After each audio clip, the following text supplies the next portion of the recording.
as I always forget.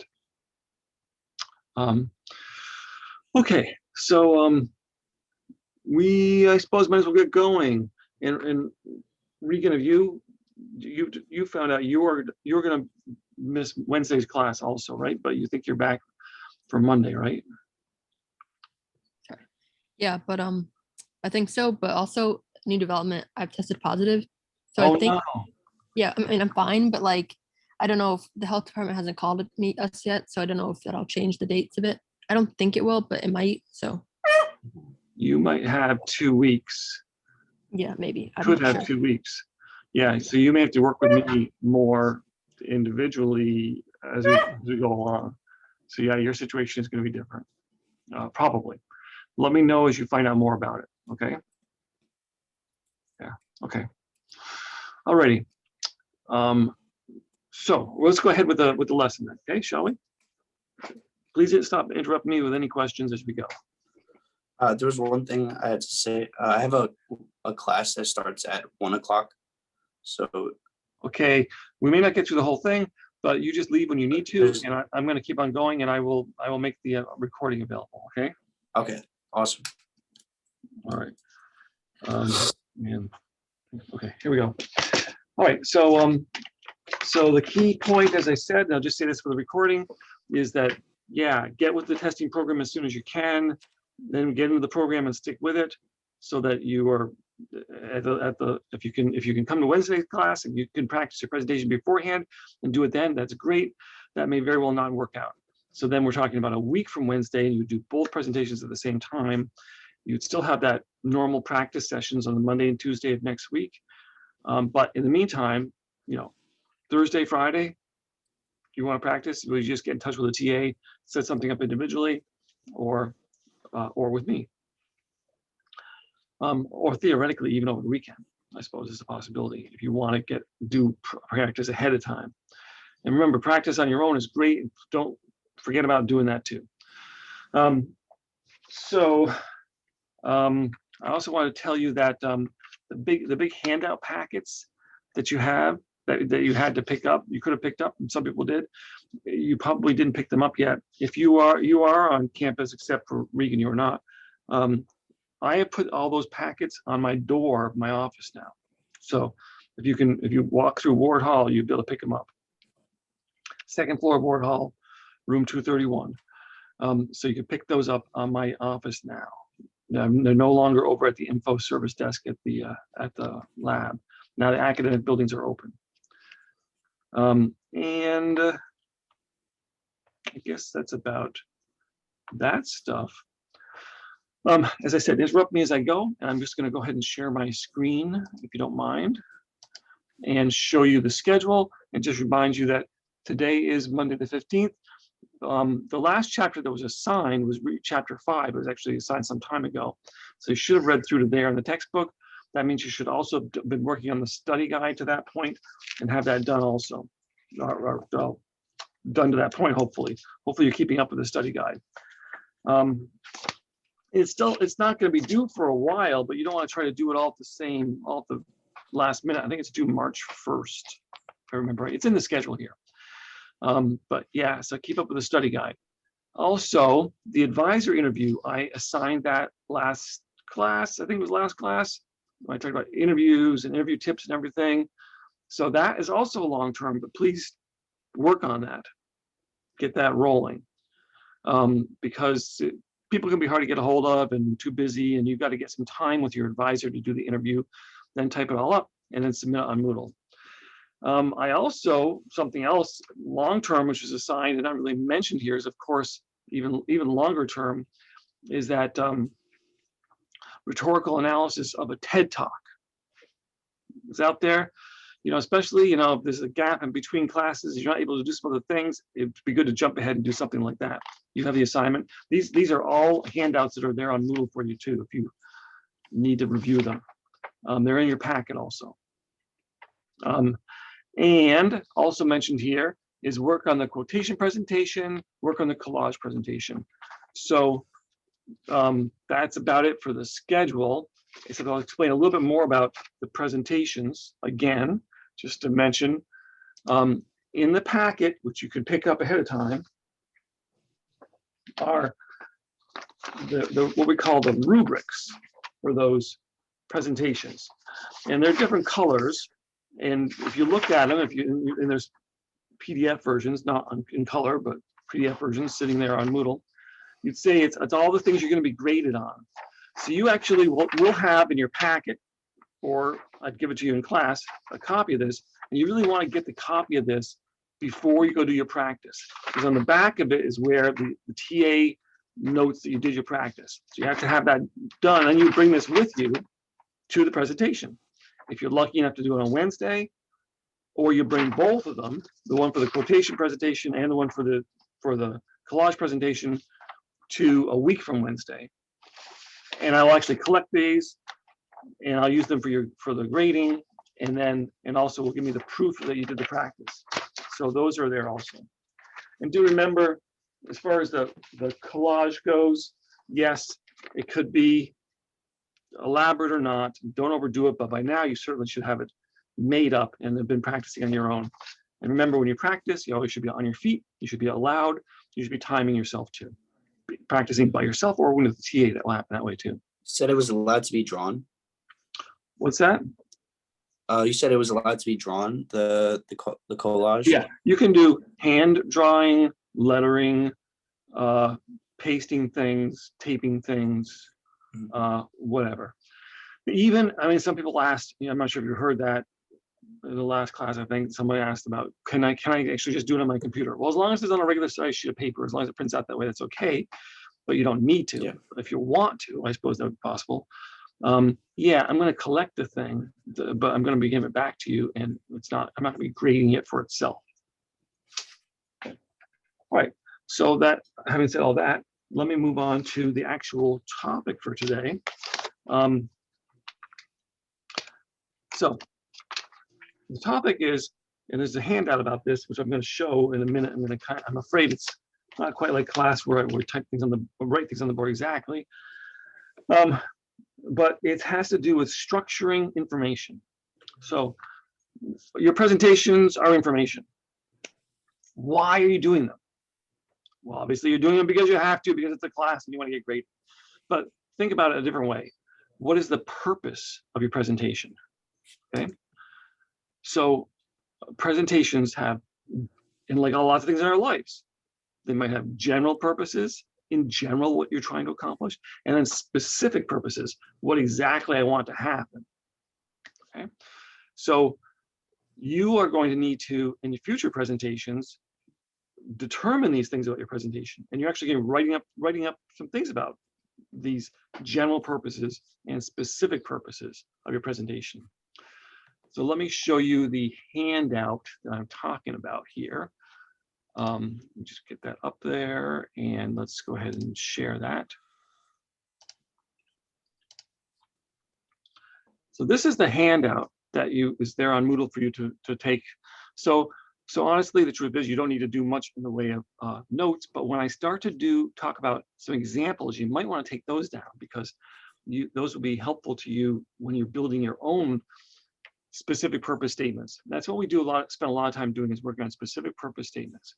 It's a way to kind of categorize your information and make sure it's doing the job you want it to do.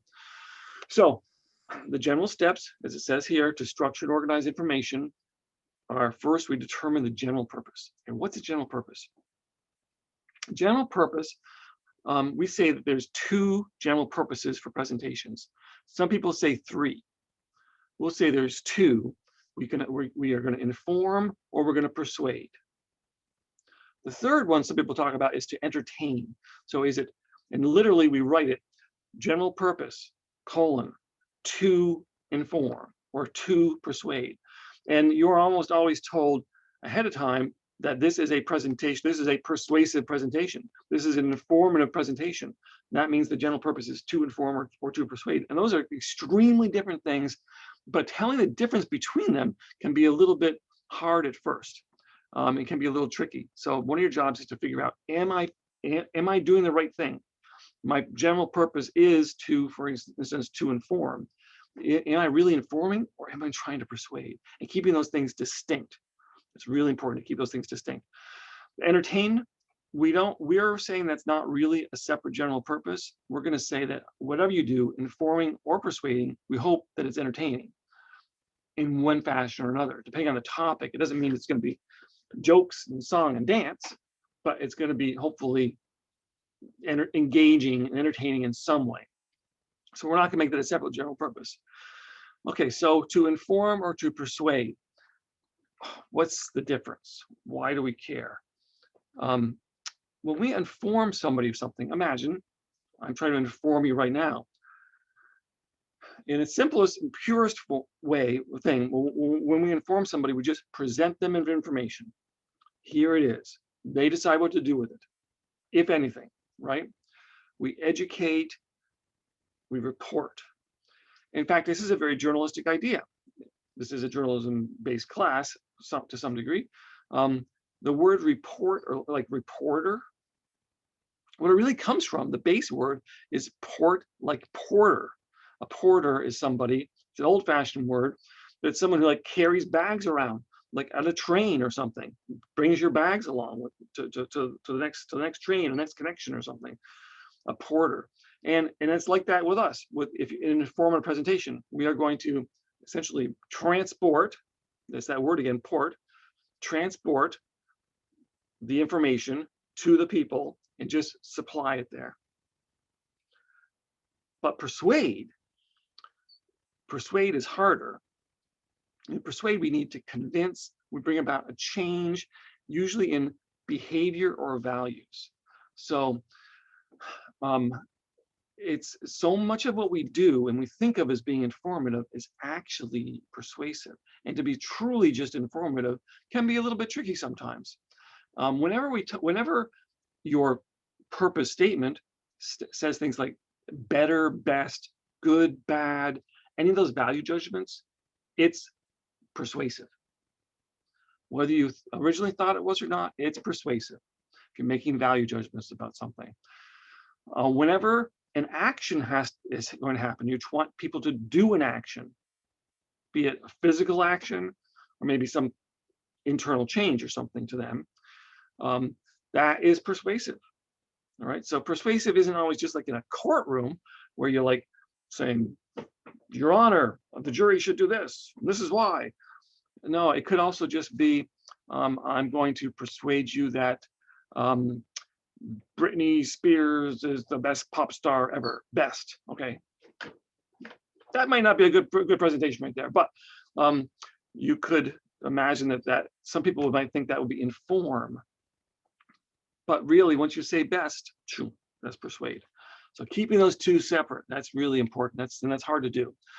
So you are given a requirement usually that to have a certain general purpose, and keeping it straight is important. Then you have to build a specific purpose from that. Because of course, to inform or to persuade is not enough to do a presentation. You have to say, inform or persuade what? So we develop what we call a specific purpose statement. So I'll give you some examples in a minute. It's what you're really trying to do. Has to be focused and clear, right? So it can't be, it has to be something you really can see within it, the points you're trying to make, right? It develops into points. And in fact, the specific purpose statement may not list all the points, but you have to be able to, in the next stages it will do, you have to be able to list the points you're trying to hit. How many points? How many points are there in a specific purpose statement? We say 2 to 5, okay? So a presentation is not going to have less than 2 main points, because it's almost certainly then it's just not enough to talk about. But yet we say, and it's generally assumed and agreed upon, 5 is about the most that people can keep track of. In an oral presentation of any length, 5 main points is a lot. Very commonly, it's 3 main points in a presentation. Is it devoid of figurative language? In other words, like language is just really exaggerated, maybe a lot of literary devices like metaphor, simile. We want to be pretty straightforward and concrete with the language in a specific purpose statement. Is it general or broad or vague? So it has to be really specific. It's in the word, it's in the name, it's specific enough. So these are about all these are specific questions, these first four. And then this is something you can do in the amount of time that you have. If it's like too big a topic, like I'm going to inform my, I'm going to inform my audience about the 5 main causes of World War II.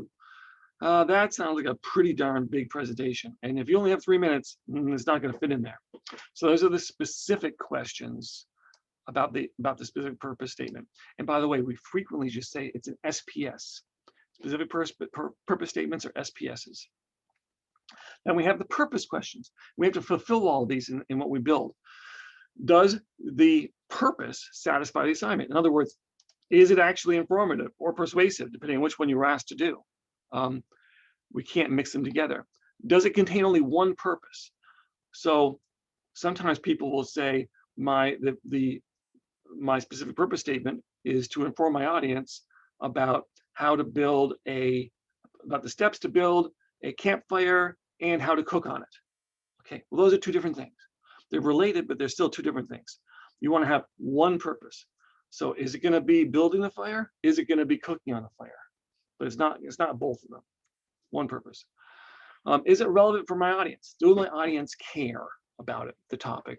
I have to maybe I have to tell them why they should care, but it has to be relevant to them. And you know your audience, it's students in the class. Does it serve my audience? Does it focus on their needs? That's related to it being relevant. And then is it ethical? And this is where we get to ethics of a topic. So I'll give you some examples of some that might be unethical. And I gave you one the other day. It was, if I'm going to say the purpose of the specific purpose statement of my presentation is to inform my audience about 3 ways they can receive illegal drugs through the mail. Well, no, that would be is not an ethical purpose. And finally, statement. So specific purpose statement. The to inform, if it's removed, does it contain a complete idea? And we always start with to inform, and we always continue with my audience, and then it's usually about or something like that, and we get specific about it. So the statement portion is it a complete idea? Is it a question? It has to be a statement, not a question. So SPSs are not questions. Is it too trivial? In other words, is it just too small? All right. There's not really enough there. It's kind of silly. There's not enough information to give a presentation on. Or maybe it's too technical. Maybe you would give a presentation about some highly technical thing in microbiology, for instance, and maybe for the right audience, that'd be okay. But for the audience in our class, that's probably not okay. Keegan, I see that you've just joined us. I'm in the middle of this presentation, so you can certainly keep on listening. I'm going to be making this into a video also, so if you want to catch up on the first portion of this class, you'll get a link about the video later. Okay. Okay, sounds good. Appreciate it. Yeah. Okay, so I went through this specific purpose statement portion of this handout. Now let me show you. Let's turn that sideways and let's get some examples a little bit more. And hopefully you can still see my screen right now. You see a document up here. Okay, let's try to build an SPS first. And then also look at what might be some of the problems with an SPS, for instance. So how about this for an SPS? Why does New York need to legalize? Oops. I'm going to say in the line marijuana, and I misspelled legalize, or it wants to put a P, let's put a question there. Yeah. So that's supposed to be actually a lowercase m there. Okay, so obviously you've only just seen these criteria for the SPS, but tell me, do you see anything there which is a problem with this SPS? This specific purpose statement.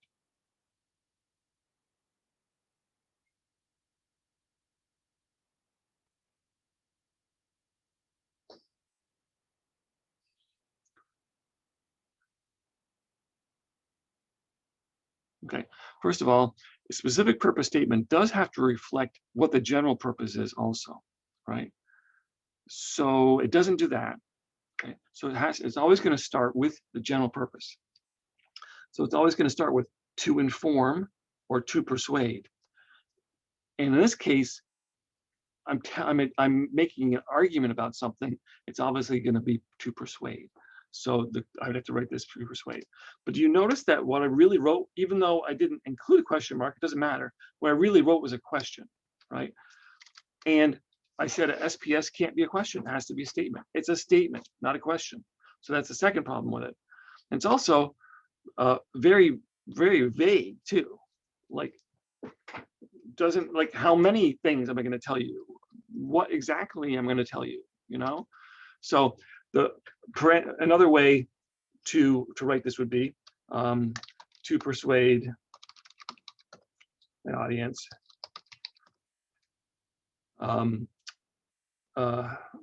that New York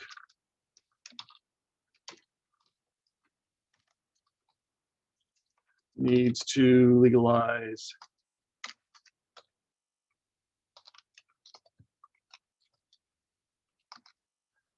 that would be a correct specific purpose statement, SPS, for this topic, all right, as a persuasive one. Now let me give you another example. Let's do an informative one. So how about this for an SPS? Salmon in the Saranac River. So can you see anything wrong with that as an SPS?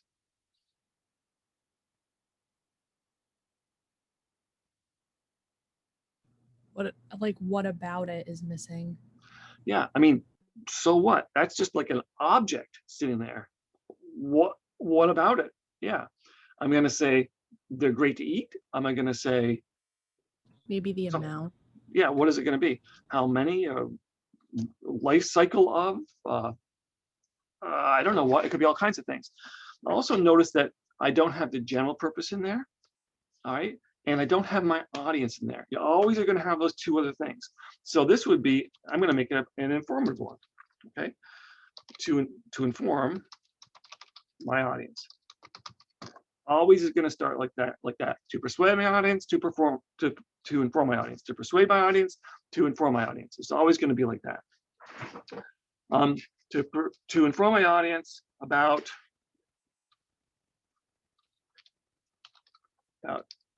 3 threats to salmon in the Saranac River. Okay, that could be an informative SPS right there. Okay, so what are the 3 threats? Well, we'll get to that in a minute. These are the SPSs. So we have here a better, maybe not perfect, but pretty good persuasive SPS and informative SPS. So let's look at what comes next in our handout here. And you would have to go through here and say, does it meet all these criteria as far as the specific questions? Does it meet all these criteria as far as the purpose questions? Does it meet all the criteria as far as the statement questions?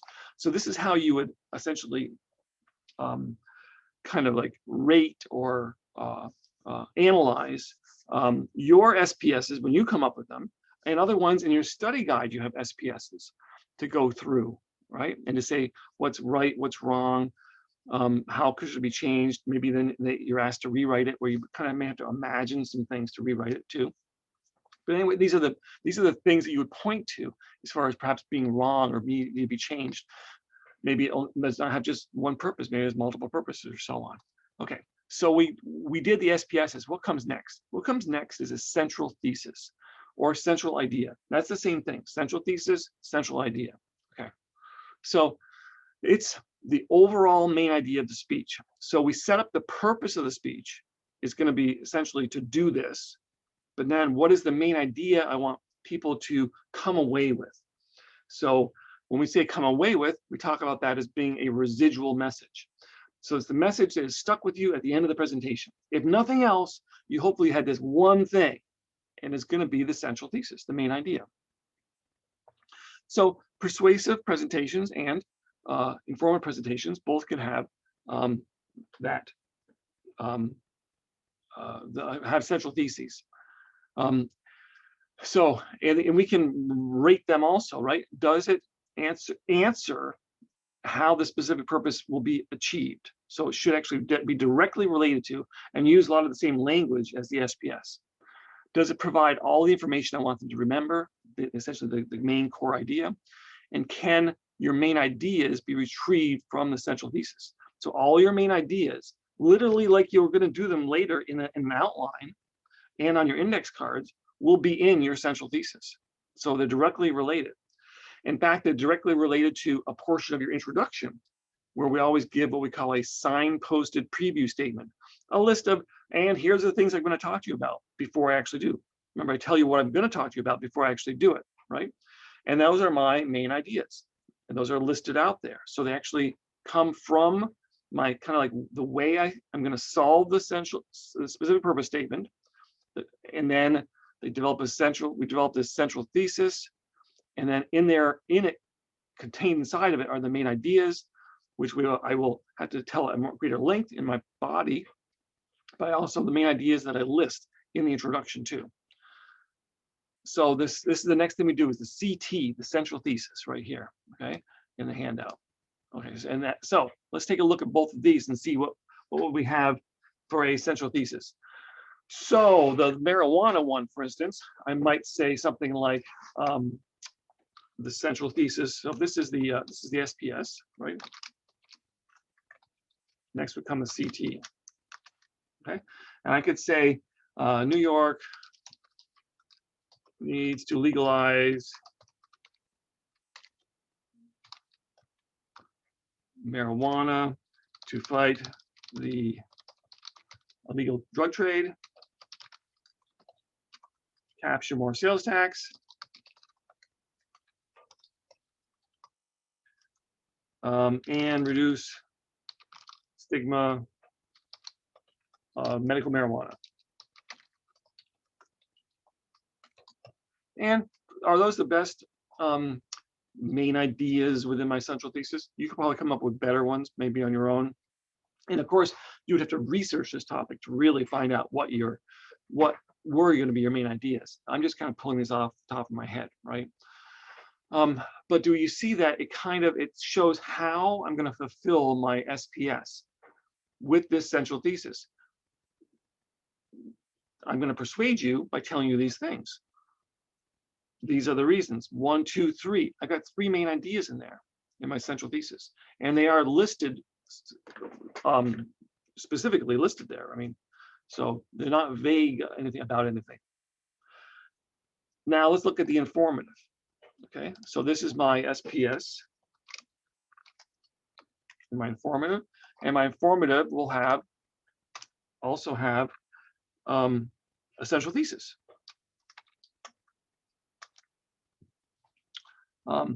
So what's the central thesis of my salmon presentation? It's going to be something like maybe this: salmon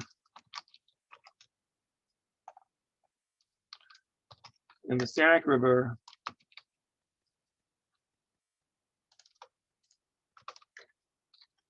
are threatened by increasingly warm water,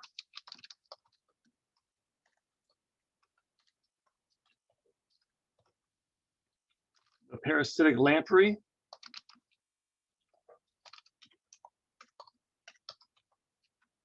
which preys on them, and the third thing will be lack of upstream spawning ground. Okay, so there we go. That is the central thesis for that informative presentation. I am kind of like answering or solving the SPS by saying, and by the way, here it is. Salmon in the Sac River are threatened by increasingly warm water, parasitic lamprey, and lack of upstream spawning ground. And of course, those become my main ideas of my presentation. So you see how those two things work together. But you can also see how very important it is at the beginning. We know if we're doing persuasive or informative, and make sure what we're developing is really going down one of those roads or the other. It's not too hard to take an informative presentation and turn it into a persuasive one, but it's very hard to go the other way. Once something is persuasive, it's really hard to turn it into informative because it's got all that persuasive ideas in it. So yeah, it would be, we could do a persuasive on the salmon saying, people should do this to take care of these threats. Then I'm saying you should. Once we have the word should do something, that's it. Boom, it's persuasive. Okay, so then we would talk about what comes next. What comes next are the main ideas. Okay, the main ideas. And literally, you're going to have to make up a bunch of these SPSs and CTs, and then lists of main ideas. The list of main ideas, a lot of people, they get kind of thrown off by the fact that they are so repetitive, and they are intentionally repetitive. This is the way main ideas are listed, like in an outline. It isn't necessarily the way exactly you say them, because if you said them this way, they would be a little bit repetitive, but we like to get the same language over and over again. They should be complete sentences. They should be signposted, in other words, like numbered, right? They should have consistent language among them. This is still from the handout, right? They should pop in your outline. They're gonna have main ideas, Roman numeral 1, Roman numeral 2. So it's nothing wrong with doing that already. And then there should be, of course, main ideas. There should be 2 to 5. Should be more than 2 or more, and less than 5 or less. So there's never just 1. There's never 6 or any number higher than that. So they should be the main ideas and not kind of like transitions between them. Of course, you still have to have all the guts of what you really say about these things. So developing these things doesn't create your whole presentation, but it gets you the structure of the presentation. So let's look at the main ideas that we have here. All right. So we literally would say the main ideas are, we just pull them right out of the central thesis. So we do Roman numeral number 1, Roman number 2, and so on. And well, this case there's only 3, right?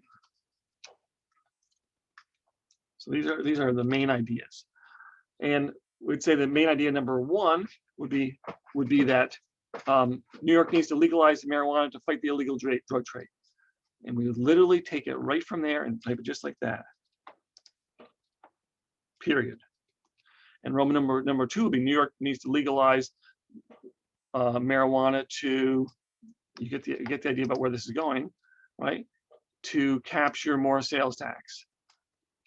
That's number 2. That's the next one. And you see what I'm doing. I won't bother with the third one. It will be built the exact same way. It's kind of redundant. It's true, but that's how we write main ideas in an outline. And then for this next one would be the same kind of idea, right? We would say salmon in the Sanic River are threatened by increasingly warm water, would be number 1. Number 2, salmon in the Sanic River are threatened by the parasitic lamprey, would be Roman numeral 2. And then number 3 would be salmon in the Sanic River are threatened by lack of upstream spawning ground. And those would be our main ideas. So you can see how the main ideas derive directly from the central thesis. So this is all about structuring information. And then finally, we have the signposted preview statement, which I'm not going to write out one for you, but I will sort of speak one for you about one of these. So the signposted preview statement is what we really say in the introduction that pulls from these main ideas. So is it signposted? In other words, when you speak it, you say first, and you actually make it literally like I'm doing right now, put number things with your fingers as you go, or at least just kind of emphasize the idea that there's one, then another, then another. So are they numbered? They should be. Do they use we language? This can be a little bit hard to get used to, but it's something, it's the idea of using the word we is it pulls you out of yourself, like to the audience more, and it focuses more on them. So yeah, sometimes a little artificial, but you get used to it, and sometimes you screw up, but that's okay. It's just to keep the idea, at least keep the idea of we. Are the descriptors varied? And that'll make more sense in just a moment when I actually do it. Is it delivered? Usually we want it to be delivered as a slower rate. So when we're going through these things, we don't want to speed through them. I'm telling you what I'm going to tell you about. So I want to give you a chance to absorb them. It'll make more sense when I hit them. Then when I'm in my body of the presentation and I actually hit these things, then it'll kind of come back to you. Yeah, she said she was going to talk about that, and now I see I'm getting to it. And then I already have an anticipation about what the next one is going to be, because I already heard these main ideas. And also it's just before the body of the presentation when we give this. In other words, the very end of the introduction. And then the order that we do them in the preview statement should be the same order that we do them in the body of the presentation when we're actually talking those things. So of course, that makes sense too, right? So let me give you an example of these that I had here. And the first one, so I do a presentation, start my introduction, try to get your attention, tell you a little bit about why this should be important to you, okay? Then I say, first, we will talk about the fact that New York needs to legalize marijuana to fight the dangerous illegal drug trade. Next, we'll discuss the fact that our state needs to legalize this formerly prohibited drug to capture greatly needed sales tax. And thirdly, that we will review the concept that New York needs to reduce the stigma on medical marijuana. So I said them kind of in an order, sort of numbered, or first, next, last, or first, second, third, something. Good. I signposted them. I used we each time, but I didn't say first we'll talk, next we'll talk, next we'll talk. So first we will talk, next we will discuss, next we will review. I tried to vary that language as I went in my preview statement. I don't know if I did a very good job on doing it slower, but that would be one of the things that was mentioned there. But I did keep the same order. And of course, the same thing would go for this. This would be the end of my introduction. Before I really start getting into the meat of the presentation, I would say, in the case of the salmon, well, I never did write the salmon ones out, but they're here within the CT. We can imagine what those main ideas are: Roman numeral 1, 2, and 3. I'd say first I'll inform you about the threat that warm water brings to these salmon. Second, we will discuss the parasitic lamprey and the way it endangers this important species. And lastly, we will review the fact that the lack of upstream spawning ground is a great threat to them. So I of course vary my language. I of course make it more conversational, but I still get that idea of numbering of some kind. And I go through them in the same order, and it's directly derived from my central thesis. So that's one of the reasons we do all this in this order. Although that's the end of the presentation, isn't the end of the idea. What I want to go over with you, or have you see, is some, I tell you, actually, you won't be surprised that most of these are problem SPSs. And then the idea of using those criteria that we have over here in the handout, which would be better for you if you had it in person in your hand, okay, but still using those criteria to try to say what's wrong with the SPS, what's wrong with the SPS. And then maybe try to imagine if you could build a central thesis after we correct it. So identifying problems in SPSs, and then correcting them and building better ones, and then building the central thesis that comes from it, and then building the main ideas that come from that. Those are all things you're asked to do in the study guide to one degree or another, and then will be on the exam also. So how about this one? What's wrong with this one? To inform my audience that something must be done to improve parking on campus. So what do you think?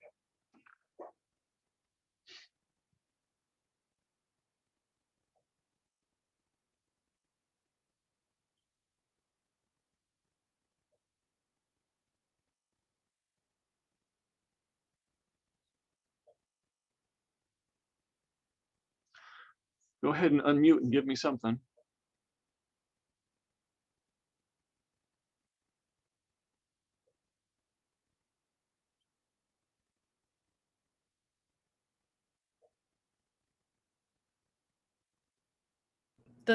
the word something must be done doesn't sit well with me, but I'm trying to figure out how to rephrase it.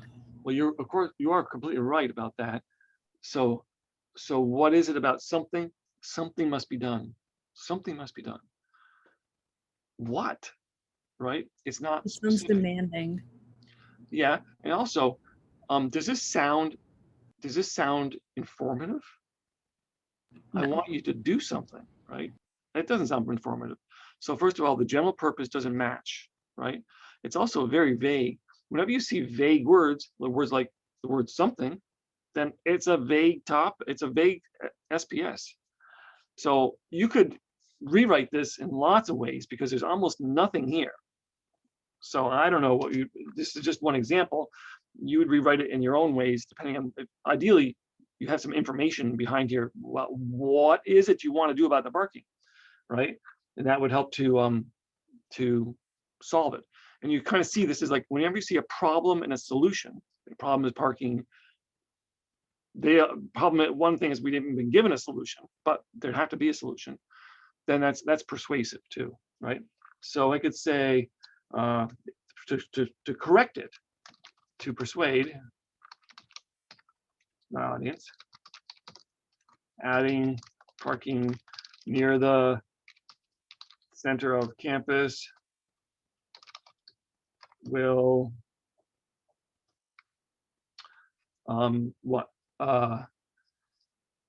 improve parking in 3 important ways.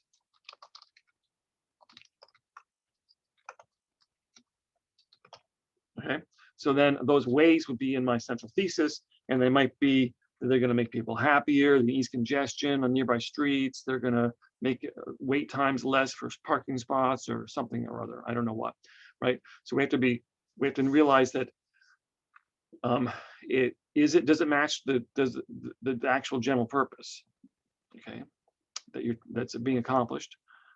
It does in this case, both cases. And I could have screwed it up further by not including the my audience idea, but that was included. That needs to be included to say, who am I addressing? And then I need to get to something specific, not something vague. Okay. On the other hand, if you wanted to do something else about parking, maybe you could say maybe you did want to do informative. Like your job was to do an informative presentation. Then it would be something like, to inform my audience about the 4 steps to properly parallel park, right? So that's a big informative presentation about parking. Like, do these things to parallel park. And then the central thesis would come from that. You'd say the 4 steps of properly parallel parking are doing this, this, this, and this. And then those would become your main ideas too, right? How about this?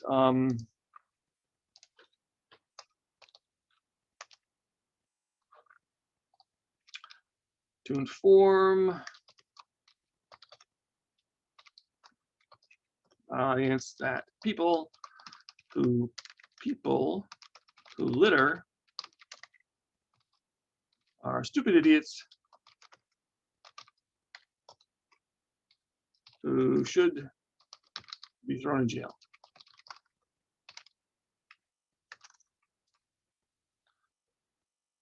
Obviously, it's a little bit silly, but tell me what's wrong with this.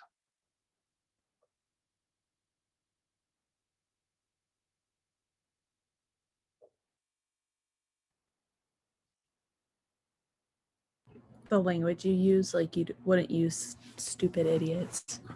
That would be an example of what we call figurative language, right? It's kind of exaggerated language.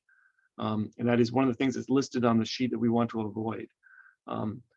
It doesn't even get to the point of offensive language or anything. It's just like language which is, we might call it hyperbole, exaggeration.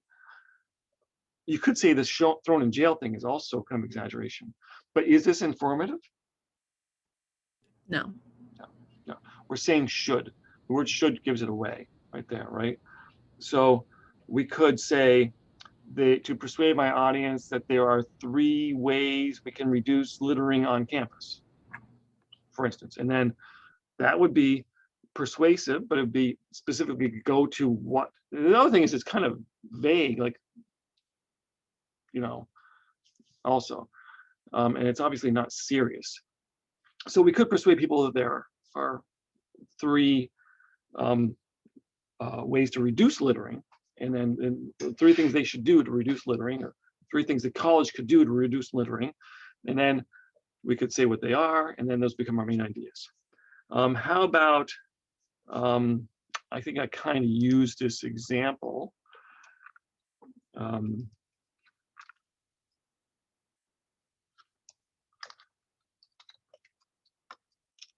For my audience, it always starts that way.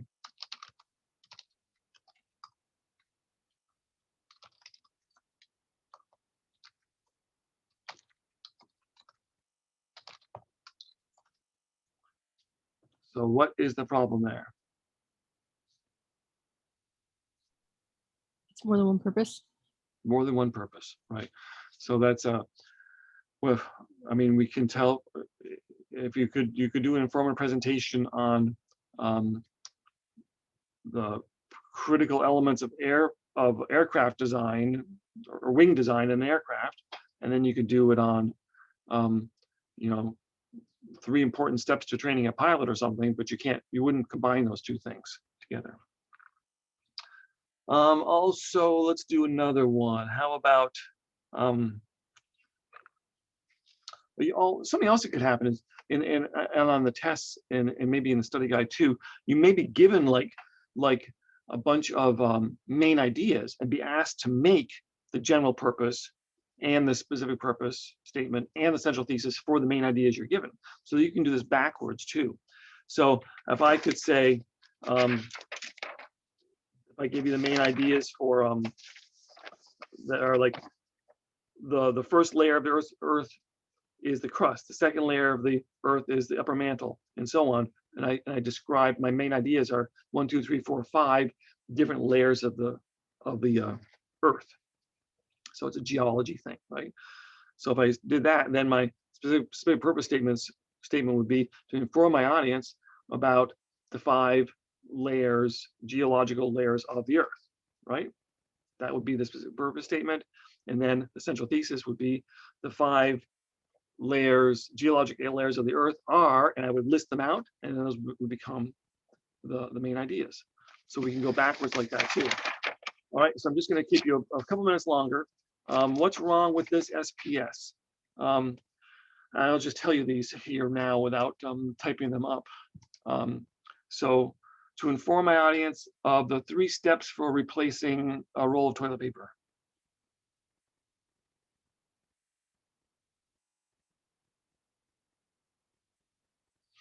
What's wrong with SPS?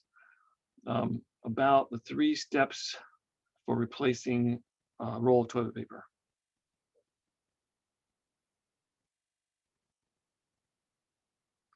You look at the handout, one of the things you would see was that one of the things we look for is topics that are just too trivial. Like, do you really need to do a presentation to explain how to replace a roll of toilet paper? Are there even really that many steps that could actually be done in a presentation, right? Inform my audience about the 7 ways that road salt damages the environment. Any idea what's wrong with that one? Many. Too many, right? So we say 2 to 5. To inform my audience about garbage. What about garbage? It's too general. Yeah, we have to be specific, right? To inform my audience about the 4 steps in mitotic cell division. Not sure, but maybe too technical. It's probably too technical, at least for a general audience in a classroom or something. It'd be different if you were making that presentation to a biology class or something, perhaps. To inform my audience how to cheat on Jack Downes's tests and get a great grade. Unethical. Yeah, unethical, and frankly, probably should be 3 ways to. I should be telling you how many are going to happen also, in that too. So this is your first look at these characteristics that are in this handout. The handout again is sitting there on Moodle, but it's also in the packet, it'll be the blue sheet in the packet. So I do encourage you to think about coming to my office door and picking up the packet. Then you'd have it on paper. It'd also make it more efficient for you in doing the study guides. But remember, if you need to just, you have to handwrite the study guides. You have to anyway. I want to see handwritten answers. But if you need to just do that on a separate sheet of paper and just look at the PDF on the screen as you do, that's okay also. Okay, so that is all that I have for you. Do you have any questions for me? Okay, well, good luck with both your Regan, in your case, with your quarantine, or for the other two of you in the case of your getting underway with testing. And as far as the testing goes, the quarantine, you just got to wait and see what they tell you. I know, but as far as the testing goes, please jump into it as soon as you can. And if, again, as I said, if you are released to come to class sometime early Wednesday, and you want to do your presentation on Wednesday, and you want to do practice on Wednesday morning, you have to email me, and then it'll work out fine. I have time on Wednesday morning. You'll come over to Ward Hall. We'll do the practice here, and then you'll be all set to at 2 o'clock. Go ahead and do it in class. Okay. So, but if you can't, well, keep on practicing on your own, and then everything will get moved back a week for you. And also will mean anybody who can't come to Wednesday's class, in addition to the students giving the presentations, there probably will be another topic will come up, in which case I will relate that to you after the class. I will have to wait and see what we really get to in class, and then how much I do, and then I will essentially do that with you via video of some kind and send it to you too. So if you don't have anything else for me, that is all I have for you. And good luck with everything. Please stay in touch, okay? See you later. Thank you.